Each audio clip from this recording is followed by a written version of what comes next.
Scalability, það topicið og það sem að þetta gengur út á, við erum svona, þetta þýðir eða það, ef þið takið þessa lausnin sem við höfum verið að horfa og skoða og veltið fyrir ykkur, hvernig ætlum við að skala þetta, þannig að þúsundir notenda komast inn.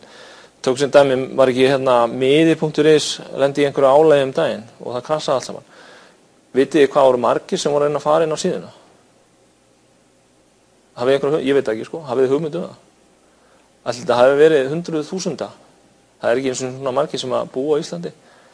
Þetta hafi verið nokkur tugir þúsunda, væntanlega. Þetta hefur verið svolítið gott álag, En það krassaði allt saman. En þá getið þið velt fyrir ykkur ef að kröfurnar sem ég að vinna með og fleiri sem ég þekki að vinna með, þær eru alveg gríðarlegar. Tókum sér dæmi Ticketmaster í Bandaríkjunum.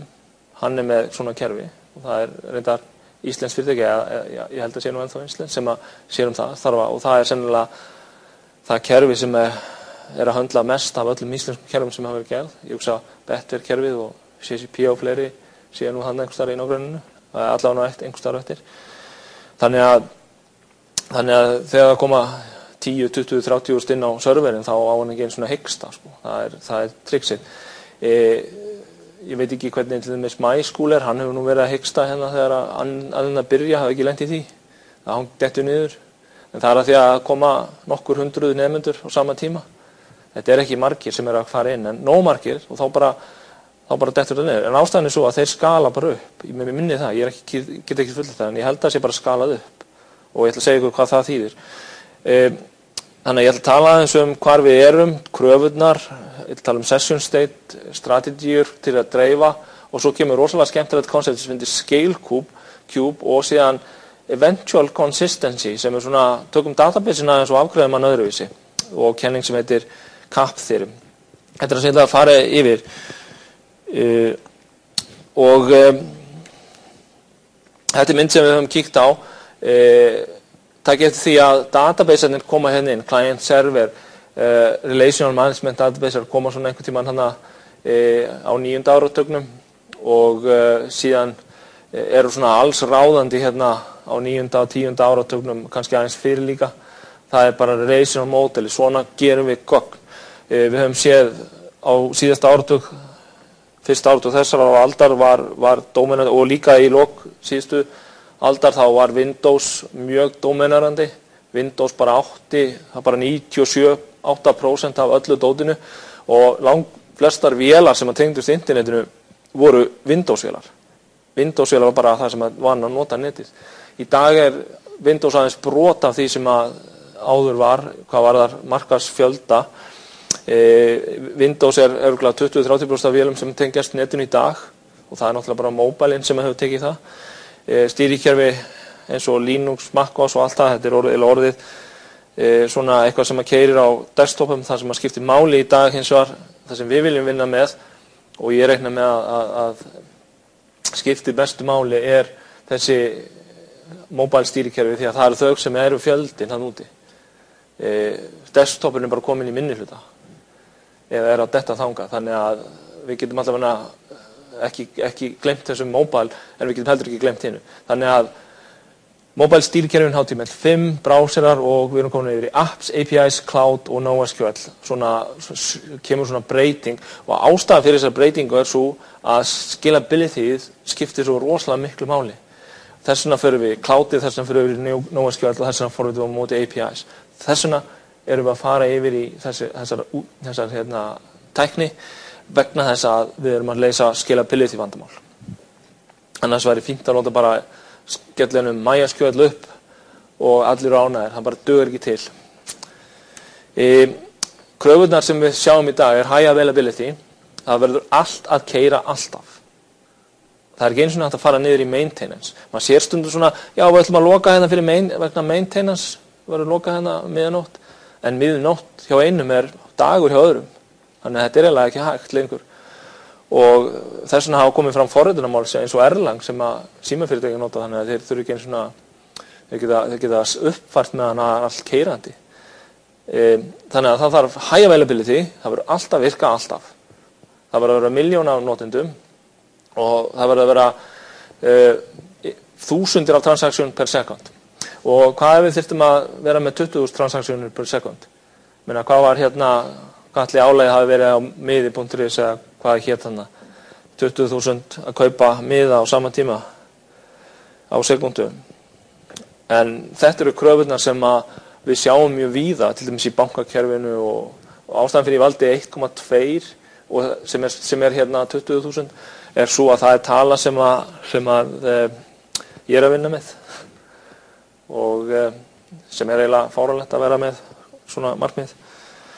En þannig að maður á eiginlega bara að búa til lausn sem er þannig að bara veldu markmið og við skulum bara við komum með reikningin. Aðeins áður en við förum í þetta, þá er eitt fyrirbæri sem að er mjög mikilvægt að hugsa um, það er session state. Session er eitthvað sem er hljómar tímabundi, eitthvað sem er að gerast. Þið loggið ykkur inn í það ekki og svo eru það einhverju session og svo er sessionin búin. Það er að segja, þetta er svona eitthvað tímabundi, ég er að gera eitthvað. Þannig að state er síðan staða, þetta er svona lotu staða, þetta er eitthvað sem á sér stað í kerfi.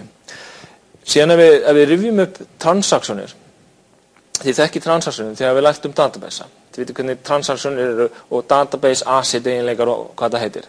Okay? Það eru til líka fleiri transaksjónir. Business transaksjón eru þannig að þær eru yfir fleiri en eitt request. Og notandinn hann er að vinna með data áður en hann fer inn í databasein. Þetta er data sem er kannski handónýtt sem record data. Það er ekki tilbúið.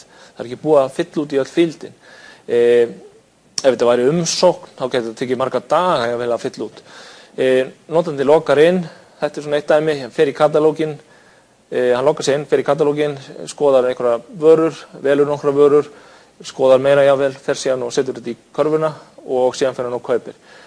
Þetta er business transaction. Bara mjög einfalt, business transaction, það heitir það. Og einhvers staðar verður að geyma þetta á meðan.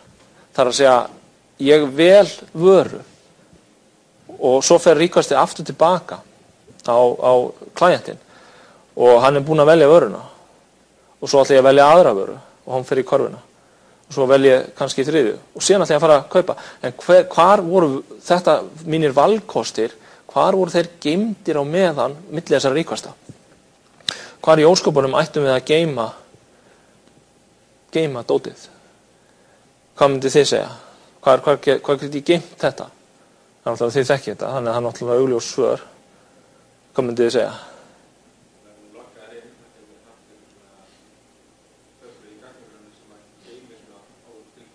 Já, ef hann er loggaður inn og þú veist hvað hann er, þá er þetta að geyma, hann þarf jáfnvel ekki að vera loggaður inn af því að það er einhver ID, en þá er til að ég geti sett þetta bara í databasein, það er mjög margir sem gera það, það er miklu kostir við það. Er einhverju fleiri valkostir? Cookies, já. Já, það er hægt að nota kökur. Jú, það er hægt að blanda því alveg saman. Algengast samt er að fara þarna í miðjuna. Það eru nefnilega 3 staðir til að geyma þetta og það er líka að geyma þetta á servernum. Það er að segja client, server, database. 3 staðir. Þannig að skoðum aðeins betur hvað það þýðir. Ef ég er með stateful server, þá geymi ég einhvers staðar stateið til vinstri og client 1 hann er með data 1, client 2 með data 2 og síðan á stateless servers þá skiptir engu máli hvað ég er að nota en það er bara gögn sem að hann getur notað. Vandinn við stateful serverinn er sá að hann tekur minni og líka, það er 2 vandamál. Ef að client 1 á data, þá þarf að finna data hans þegar hann kemur aftur á serverin. Því að við erum bara með server og hann kemur request inn og við þurfum að finna gögnina hans og ef við erum með 1 server, 1 database, 1 af öllu, þá er þetta ekkert vandamál. Þá bara flettum við þessu. Ef við erum með 2 eða fleiri, sem við ætlum að skala, þá þurfum við að leita hvaða server hann á að fara inn á. Sem er svolítið takmarkandi fyrir scalability. Þannig að stateless serverar skalast miklu betur og þess vegna er það mjög spennandi í svona scalable arkitektum að að reyna bara að halda sig við stateless server og bara vera ekki með eitt einasta state á server side og helst ekki í database-num. Við erum með hérna dæmi og ég með til dæmis bara upplýsingavef, þá ekkert state, það bara verið að skoða og ef við viljum trakka hver að skoða, þá getum við svo sem búið til state eða setja einhvers staðar hluti, en við getum búið til vefi sem algjörlega stateless. REST hugsað sem stateless protokoll, þannig að þú sendir REST requestin á serverinn og serverinn kemur með tilbaka hluti sem hérna, þú getur þá nota fyrir næsta request. Já. Já, einmitt, bendir á með að þú loggaðir inn. Já, þú getur sleppt því og haft login upplýsingarnar í requestinu. Já, þetta alveg rétt. En það eru til lausnir til að leysa þetta. Loginið state og þetta the minimum state. Þú ert bara með, þú verður að hafa þetta út á authentikera gaurinn, þannig að sko, í fyrsta lagi þá getur þú komið í veg fyrir þetta og sleppt því. Þú ert ekki með neitt state, þú ert ekki loggaðir inn. En samt eru logging upplýsingar sem flæða með einhvern veginn. Það einhverju keyjar sem flæða með. Það einhverju tokenar, security tokenar. Ég búin að fá þá, ég búin að authentikera mig. Þá eru security tokenar sem geta hérna flætt kerfið. Það ekkert state í gangi. Þannig að það hægt að gera það. Síðan líka hægt að gera það þannig að það eru græjur eins og load balancer og svona sem að geyma þetta state. Og allt restin á bakvið þá stateless. Nei, state gögn. State, hvað meina ég með state? State einhver gögn. Það að segja, sem tengjast notandanum. Það getur verið vörðan sem hann var að velja. Það getur verið bara, hann loggaður inn og hann í session. Bara þegar ég setja hann í session, þá komið state í sessioninni. Server state. Síðan, þetta normið og það kannski erfitt að losna við þetta. Vandamálið, eins og við sagðum, það tekur resource og býr til affinity. Affinity þýðir það, og skulum muna þetta orð, það verður spurning á prófunu. Affinity þýðir að þegar ég kem inn, þá þarf ég að fara á sömu vél aftur. Það server affinity. Ef ég var á vél númer 5, þá þessi notandi, hann fer á vél númer 5. Þetta server affinity. Þannig að það þýðir það að álagi ekki þannig að ef það lítið að gera á einhverju vél við hliðina og þá þessi gæi settur hérna á vél nummer 6. Það ekki þannig. Hann þarf að fara 5, hann state hans þar. Og ef það eru margir inn á, og ef þessi vél krassar nummer 5, þá bara state mitt farið. Vegna þess að það ekki á vél nummer 6 eða 7. Já, ok. Hvernig veistu hvernig átt að fara? Það eru leiðir sem það þarf að leysa. Það þarf að leysa það nefnilega. Það eru vandamál sem það að leysa og það eru til nokkrar lausnir og ég minnist á þar á eftir. Það eru hægt að nota load balancer sem haldi utan þetta.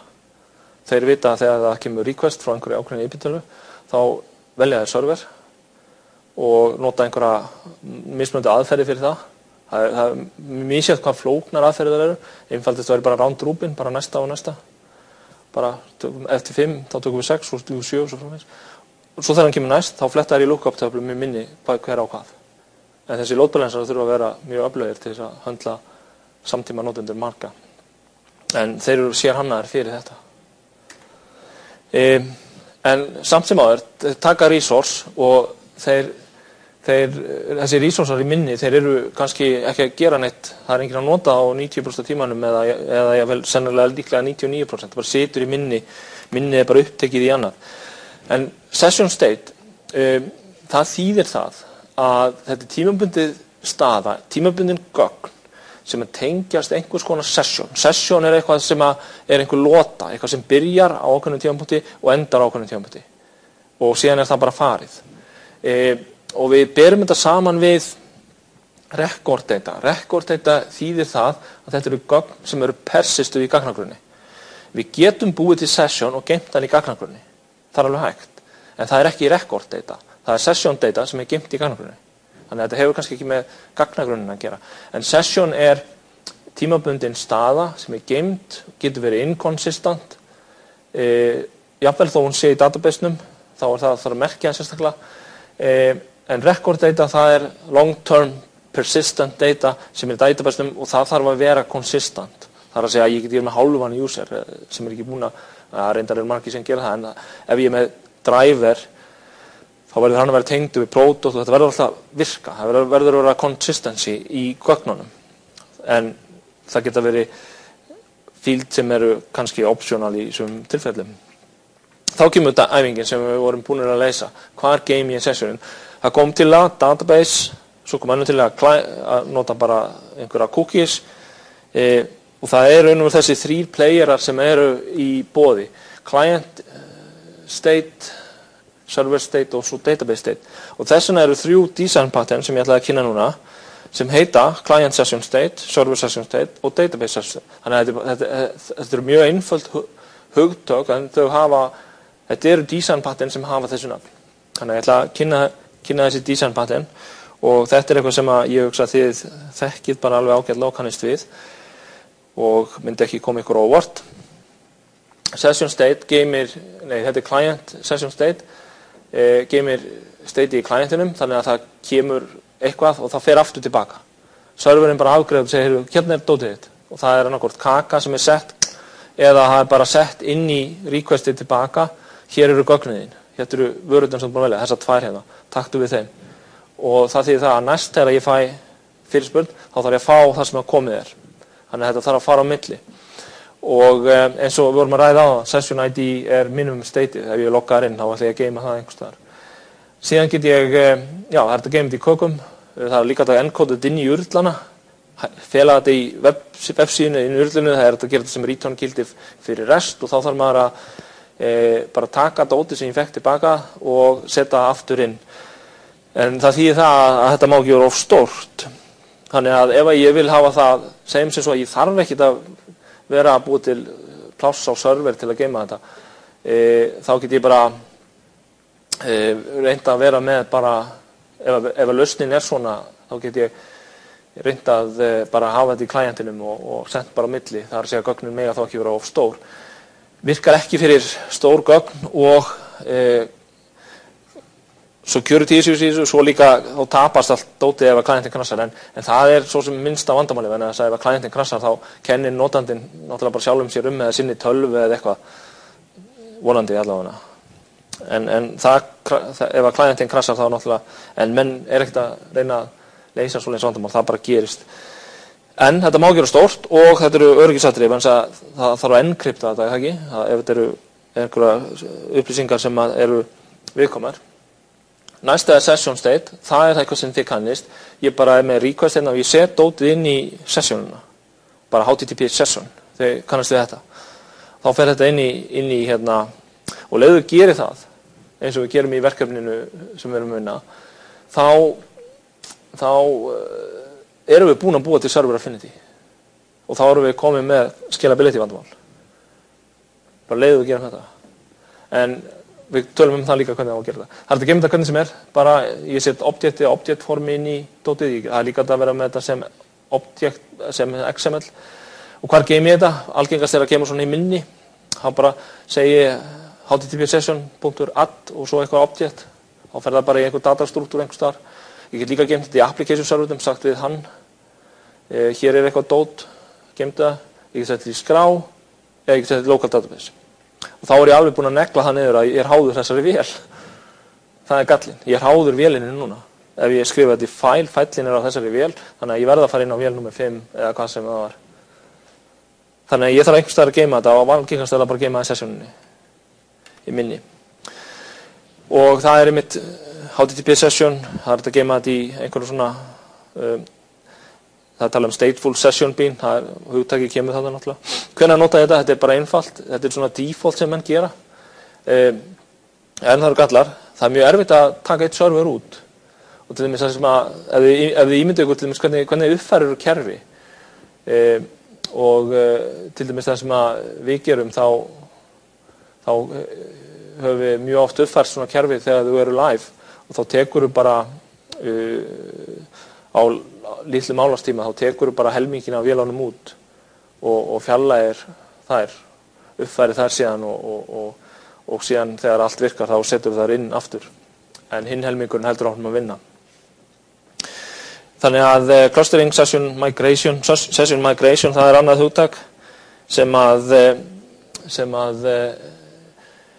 þýðir það að ef ég er búin að setja sessionina mína á vél númer 5 og síðan kemur einhver græja og segir, heyrðu, nú áttu að fara vél númer 7 og þá þarf einhver að sækja sessionina mína og setja hana inn á vél númer 7. Það þýðir session migration. Sessionin mín migrataði. Kannski það á önnur leið að vera með session á kannski 5 vélum, þú ert með 100 vélar í gangi og þessi notandi hann á þessa session á þessum vélum. Þá bara haldið utan um það. Og þá það migratar á milli véla. Ég breyti einu hér, þá migratast það yfir á alla vélarnar. Eða ég get látið bara sessionina vera á öllum vélum eða í einhverjum sér vél sem sér bara sessionir. Þannig það ýmsar leiðir í þessu sem menn hafa notað. En allavega það líka space complexity, það tekur pláss. Síðan það inaktívar sessionir, síðan bara stend ég upp og ég nefn ekkert að slekka á tölvunni, ég bara farin. Sessionin hún ennþá á servernum. Karvan mín sem ég var að búa til í versluninni, hún ennþá full af drasli. Þannig að einhver þarf að hreinsa þetta upp, það ekki hægt að taka minnið, hugsa ykkur ef að margir gera þetta, þá bara minnið farið eftir nokkra daga. Þannig að það sem gerist það að serverinn, HTTP serverinn, vefþjónarnir, það sem þeir gera það að þeir senda timeout message eftir einhvern x tíma, 30 mínútur eitthvað. Þá þarf þú bara að henda sessioninni. Það margir sem gleyma því og fyllir þá, þú verður að díla við það að henda sessionum sem þegar það kemur timeout message. Og síðan það í þriðalega, ég get gemt þetta í databasenum.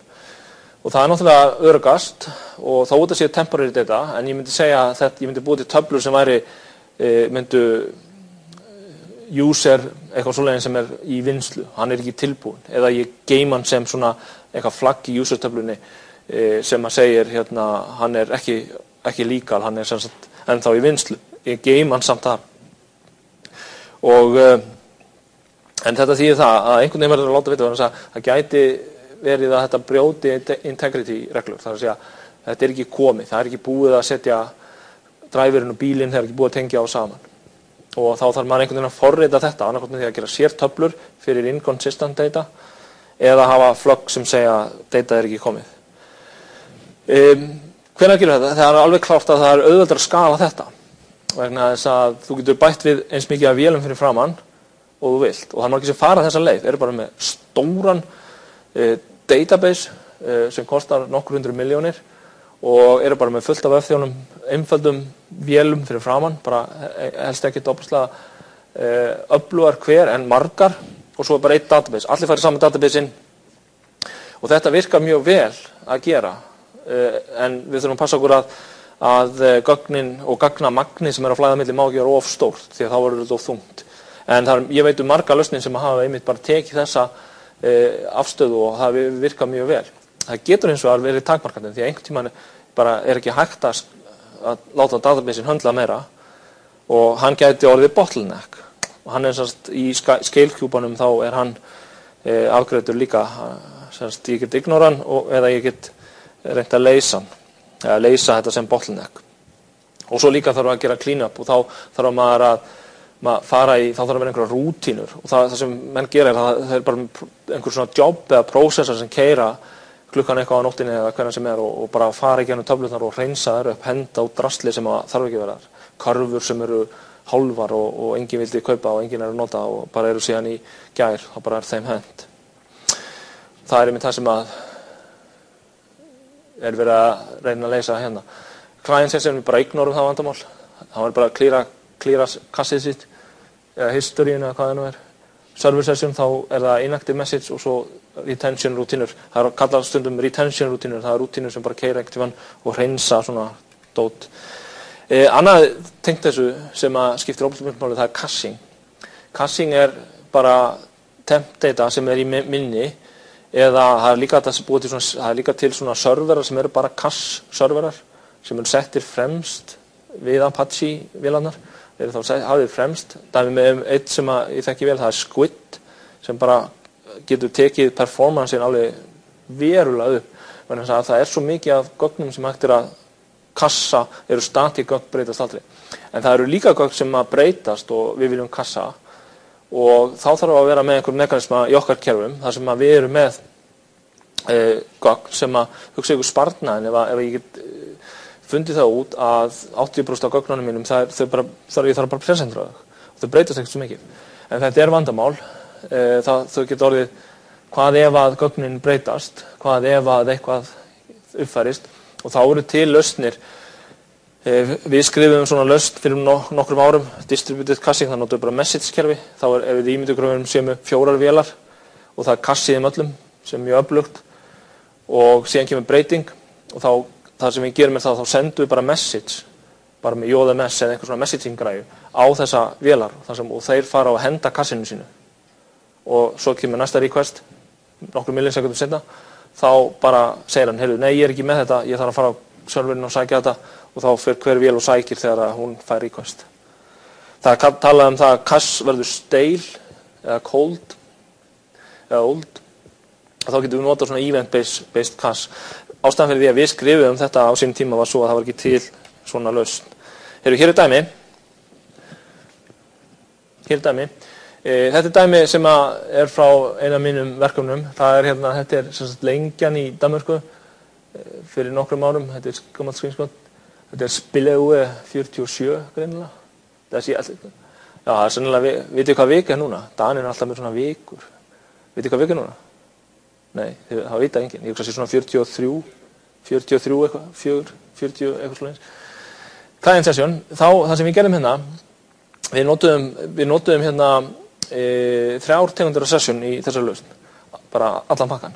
Og þá vorum við með fyrir þessi merki hérna, vegna þess að það er ein krafan sem að þeir voru með, var svo að ef ég myndi nú til dæmis, segjum sem svo að ég væri búin að fylla út hérna 4 merki, þetta er bara raunveruleg krafa, ég fylla út 4 merki, svo fer ég og loka brásernum eða fer út af þessa síðu og fer og kíkja á fréttinnar eða eitthvað svona eins. Les bara hérna ekstra blaðið eða eitthvað. Kem síðan inn aftur og merkin mín eru bara farin. Það gengur ekki og þetta, við vildum ekki útfæra það sem nei, þú veist, það gerir þetta enginn. Og enda með því að developerinn sagði bara, ég skal bara útfæra þetta í kökum.